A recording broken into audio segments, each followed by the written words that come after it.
heart attack. And according to his agent, doctors inserting a pacemaker. Of course, our thoughts are with Ditka as he continues his recovery. And I have to say, it always brings a smile to my face when I see guys like Trubisky or some of the fans there at Soldier Field wear that throwback Bears sweater. So, Coach, just know that we are thinking of you as you continue on your road to recovery.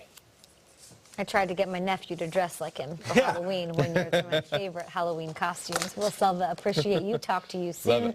Huge matchup this Thursday night. It is the streaking Cowboys taking on the Red Hot Saints.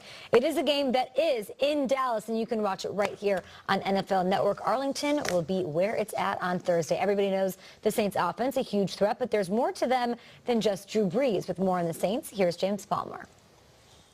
Well, thanks, Kay. The offensive side of the ball here in New Orleans gets a lot of attention, and rightly so. But how about the defense that's coming along? On this 10-game win streak, they're plus 10 in the turnover differential. Drew Brees plays a part in that, but they are forcing turnovers. 4 turnovers forced against the Falcons on Thursday. Had a season-high 6 sacks in that game as well, and also have the #1 running defense in the league. And they know that the Cowboys on Thursday are going to want to pound the football with Ezekiel Elliott. Well, Sean Payton says our run defense is successful because it's all 11 players going to the ball. It's not 8, it's not 10, it's all 11 guys, and they're also factoring Dak Prescott into the running of the football with Dallas. But one of the things that makes this defense so good stopping the run, it's how they make teams one-dimensional. When the offense is scoring so many points, teams have to throw the football, and that's when this defense starts to take chances back there. As safety Kurt Coleman told me, when we first turnovers, we know it's going to be a 14-point swing, okay?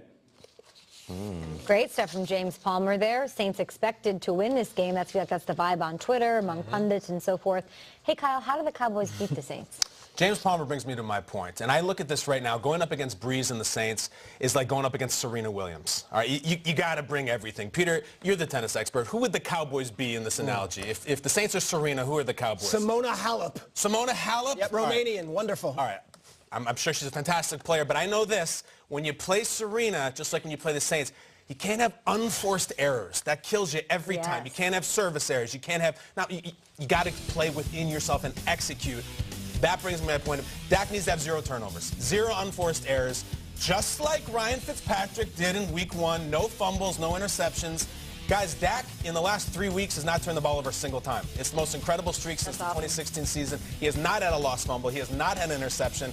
I think if he throws 1 pick or has 1 lost fumble, I think they can't win. I think that the task is that large, that 1 little turnover in the first half, like James says, it turns into a touchdown for the Saints. That might be a wrap. He's got to play no unforced errors. That's how you beat Serena. Not Venus, Serena. Last week, I was talking about my brother who coaches for the Memphis Grizzlies and the head coach, J.B. Bickerstaff. He showed a clip from Outlaw King, which is a Netflix movie about the battle between the Scots and the English. And the Scots were outnumbered, outmanned. English came in on horses, better armed, and they brought them into the mud. The Scots brought them into the mud, and they couldn't move in the mud. And I feel like this is that game.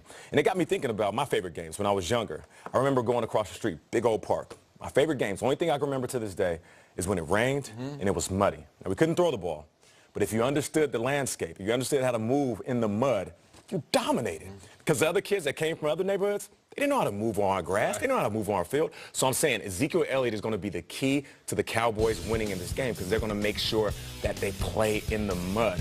Right there on that hit, they said that the Saints make you one-dimensional. You have to pass the ball. Okay, that's cool. But what happens when the Cowboys make you one-dimensional and your stars are on the sideline? So for me, if they can give Ezekiel Elliott, who's been playing out of his mind, averaging close to 200 total yards on the ground and in the air, they can make sure that this game is not in the air, but in the mud. This is no hyperbole, Kay. I think this is the biggest game of the season. I think it's the biggest game of the season. It's the Cowboys, America's team, on national television in a primetime window against the team that is the #1 squad in all of football.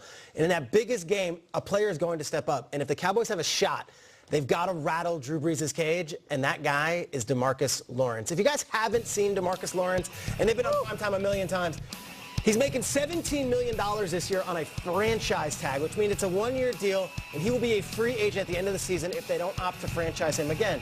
What's that mean? We could be looking at a $21, $22, $23 million a year type player. And if he can rattle Drew Brees' cage, get a couple sacks, get 3 sacks, get in the face of Drew Brees and cause problems, as he has done all season long, and lead these Cowboys to victory from the defensive side of the ball, not the Zeke, not the Dak, defensive side of the ball. Stop this offense. This is your guy in free agency this year, where everyone is going bonkers for. DeMarcus Lawrence, biggest game of the season, bigger than Rams-Chiefs, bigger than Rams-Saints, Cowboys versus Saints. On NFL Network, I think DeMarcus Lawrence is the biggest star. I made a list here of the things that they have to do. You guys took some of them away. No turnovers. You said perfect game, right? Give the ball to Zeke 25 or more times. DeMarcus Lawrence, couple of sacks. I think they also need a 200-yard game from Amari Cooper. I think they also need to force Drew Brees to double his interception number of all season, which would be just 2. You know, Rico Gathers, he always comes out and has like a huge game every once in a while. Rico Gathers, get him in there. Tavon Austin, haven't seen him. Activate Tavon Austin. If they have to play